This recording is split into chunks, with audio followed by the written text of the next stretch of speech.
हरि ओम। गुरुर्ब्रह्मा गुरुर्विष्णु गुरुर्देवो महेश्वर गुरु साक्षात् परब्रह्म तस्मै श्री गुरुवे नमः। ओम आदो देव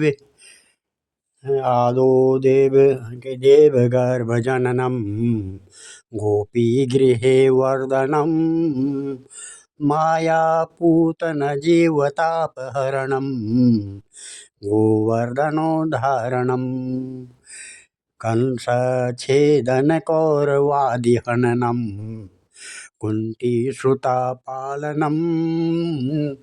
एतत् श्रीमद्भागवतं पुराण कथितं श्रीकृष्णलीलामृतम् निगमकल्पतरोर्गलितं फलं सुखमुखाद्रव अमृतसंयुतं पिबत भागवतं रसमालया मुहरहो रसिका भुवि भावुका। भगवान श्री कृष्णचंद्र नारायण जी के चरण कमलों में नतमस्तक होकर के गुरु श्री वेद व्यास जी, गुरु श्री माधुराश्रम जी, गुरु श्री आदि गुरु शंकराचार्य जी, गुरु श्री नारद जी, गुरु श्री सुखदेव जी, गुरु श्री सुत जी के चरण कमलों में नतमस्तक होकर के मैं ये श्रीमद् भागवत महापुराण के 11वें स्कंद का 24वां अध्याय पढ़ने जा रहा हूँ, जिसमें आज का प्रसंग है भगवान का सांख्य योग का उदाहरण।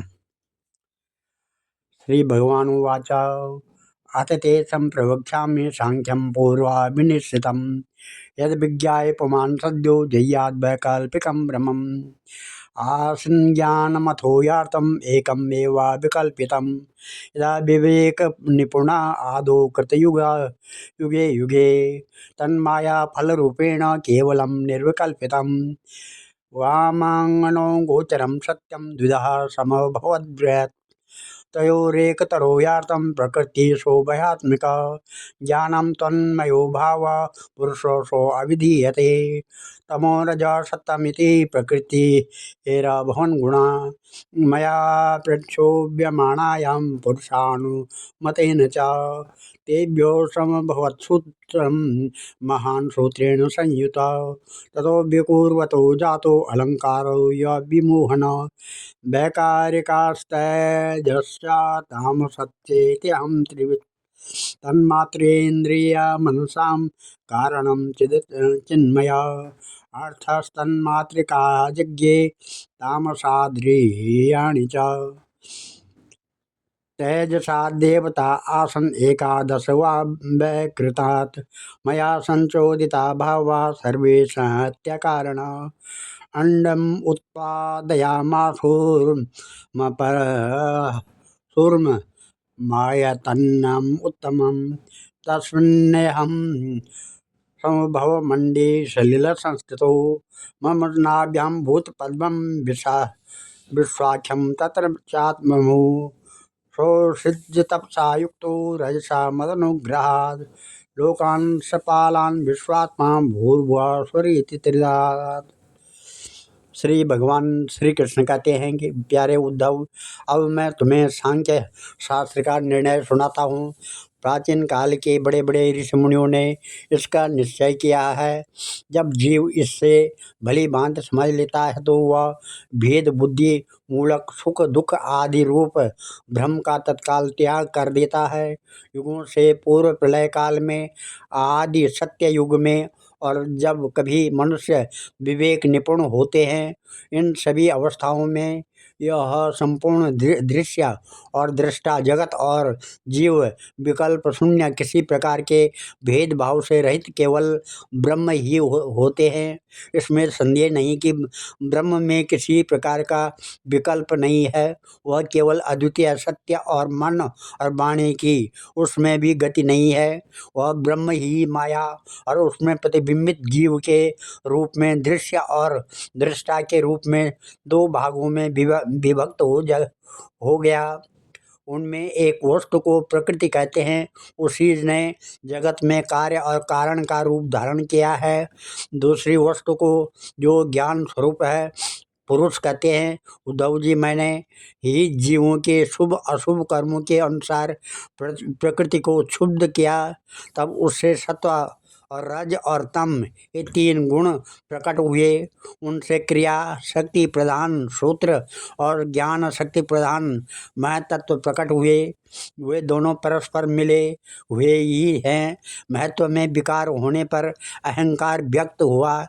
वह अहंकार ही जीवों को मोह में डालने वाला है। वह तीन प्रकार का है, सात्विक, राजस और तामस। अहंकार पंच तन्मात्रा, इंद्रिय और मन का कारण है, इसलिए वह जड़ चेतन उभयात्मक है। तामस अहंकार से पंच तन्मात्राएं और उनसे पांच भूतों की उत्पत्ति हुई है, तथा राजस अहंकार से इंद्रियां और सात्विक अहंकार से इंद्रियों के अधिष्ठाता 11 देवता प्रकट हुए हैं। ये सभी पदार्थ मेरी प्रेरणा से एकत्रित होकर परस्पर मिल गए और इन्होंने यह ब्रह्मांड रूप अंड उत्पन्न किया। वह अंड मेरा उत्तम निवास स्थान है। जब वह अंड जल में स्थित हो गया तब मैं नारायण रूप से इसमें विराजमान हो गया। मेरी नाभि से विश्वकमल की उत्पत्ति हुई, उसी पर ब्रह्मा का आविर्भाव हुआ है। विश्व समिष्टि के अंतःकरण ब्रह्मा ने पहले बहुत बड़ी तपस्या की। उसके बाद मेरा कृपा प्रसाद प्राप्त करके रजोगुण के द्वारा भुव और स्व अर्थात पृथ्वी, अंतरिक्ष और स्वर्ग, इन तीनों लोकों की और इनके लोकपालों की रचना की है। देवानाम ओक आसीत सर्वभूतानां च भुवः पदम, मर्त्यादीनां च भूलोक सिद्धानां ते तात्परम्। अद्योऽसुराणां नागानां भूमेरोकसृजत् प्रभु, त्रिलोक्यं गतया सर्वा कर्माणां तरुणात्मनां।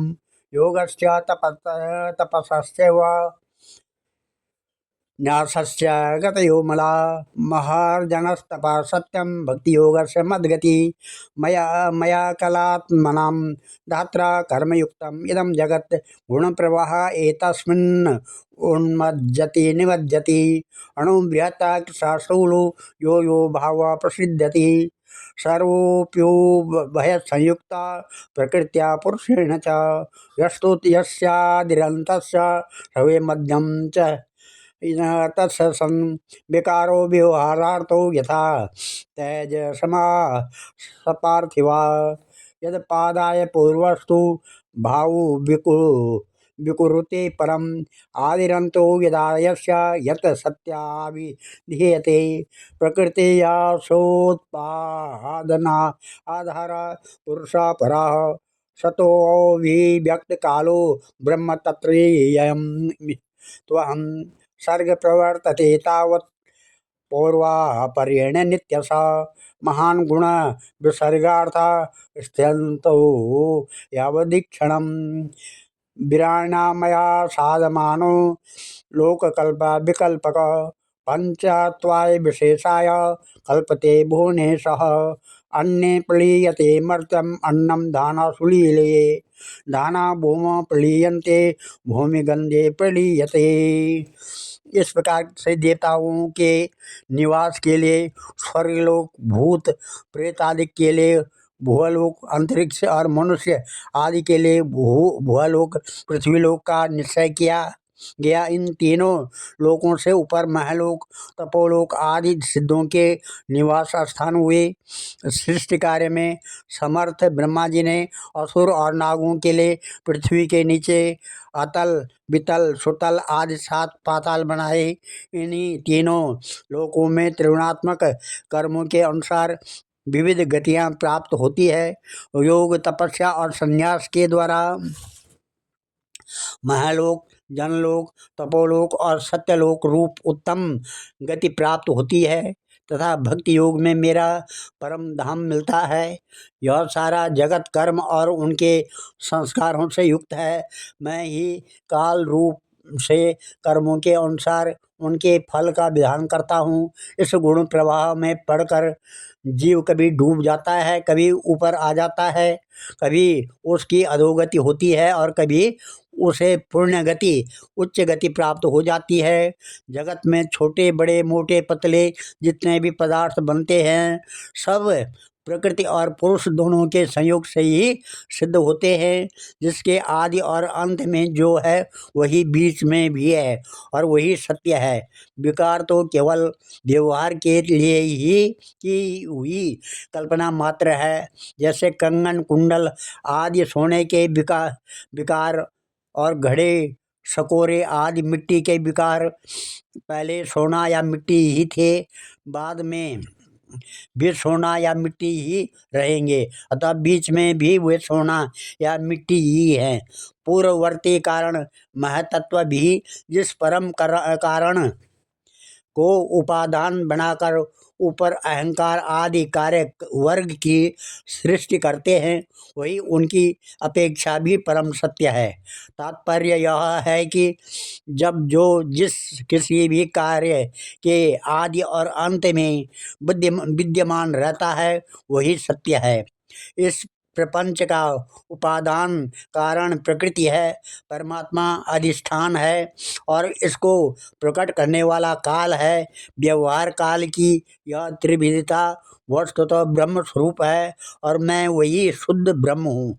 जब तक परमात्मा की ये क्षण शक्ति अपना काम करती रहती है, जब तक उनकी पालना प्रवृत्ति बनी रहती है, तब तक जीवों के कर्म भोग के लिए कारण कार्य रूप से अथवा पिता पुत्र आदि के रूप से यह सृष्टि चक्र निरंतर चलता रहता है। यह विराट ही विविध लोगों की सृष्टि स्थिति और संहार की लीला भूमि है। जब मैं काल रूप से इसमें व्याप्त होता हूँ, प्रलय का संकल्प करता हूँ, तब यह भुवनों के साथ विनाश रूप विभाग के योग्य हो जाता है। उसके लीन होने की प्रक्रिया यह है कि प्राणियों के शरीर अन्न में अन्न, बीज में बीज, भूमि में और भूमि गंध तन्मात्रा में लीन हो जाती है। प्रलीयते गंधा आपस सुगुणे रथे लीयते ज्योतिषे रसो ज्योतिरूप प्रलीयते रूपम वायो सजा स्पर्शे लीयते सोपितांबरे अंबरम शब्द तन्मात्रा इंद्रियाणि स्वयोनिषु योनि वैकारिके सौम्ये लीयते मनसि सुरा शब्द भूतादिमप्येति भूतादिमहति प्रभु स लीयते महान् स्वेषु गुणेषु गुणवत्तमः ते व्यक्ते संप्रलीयन्ते तत्काले लीयते व्यये कालो मायामये जीवे जीव आत्मनि मय्यजे आत्मा केवल आत्मस्थो विकल्पापाय लक्षण एवमन्वीक्षण मानस्य कथम वैकल्पिको भ्रम मनसो हृदय तिष्ठेतो व्योम्नि वाकोर्दे तमा एष सांख्या विधि प्रोक्ता संशया ग्रंथि वेदना प्रतिलोमानुलोमाभ्यम परावर्दिता मया। इस प्रकार से